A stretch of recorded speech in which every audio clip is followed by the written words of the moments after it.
Hello guys. Ayan na guys, kumukulo na yung langis natin ng tatlong mata guys. Ayan na. Pwede na natin pamamahagi ito. Araw po ng Biyernes Santo ay naglalangis po ng tatlong mata. Okay. So, hoping na maraming langis tayong makuha guys, no? Para mapamahagi natin sa ating mga kaibigan. Alam nyo ba ang langis ng tatlong mata? Araw ng Friday, isa pong napakabisang panggamot, no, sa katawan. Yan. At saka rin po ay napakaswerte at mainam po sa panghalina, no, ang itong bertud ng langis ng tatlong mata. So, hintay na lang po natin ito guys na langis siya. Ayan yung naipon natin, kaya po Friday ngayon, kaya nataon po sa araw ng Biyernes yung ating paglalangis, mga kapatid. Yan po, kumukulo-kulo na siya. At I am excited, no? Kasi minsan pag naglalangis tayo, kunti lang,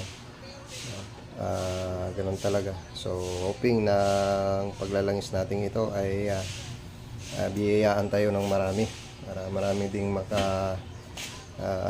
kuha ng mga kaibigan natin po, no? Para sa ating collection ng mga langis natin, sa ating pamumuhay, sapagkat napakaswerte po ang langis ng tatlong mata.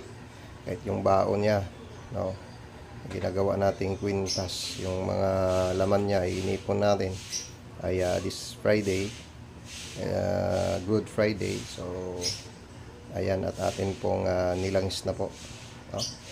Sana guys marami, no, ang makuha natin dito. Hope so.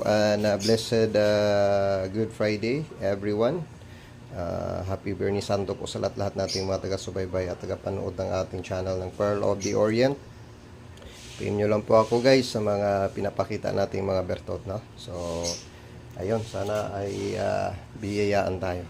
So yun lamang guys, at magandang araw po sa inyo. Kita-kits tayo mamayang gabi sa ating altar, no? Paghandog natin ng mga gamit sa ating mga kaibigan. Okay? Good luck and blessed Holy Week everyone. Bye for now guys. See you. Adios amigos. See you guys.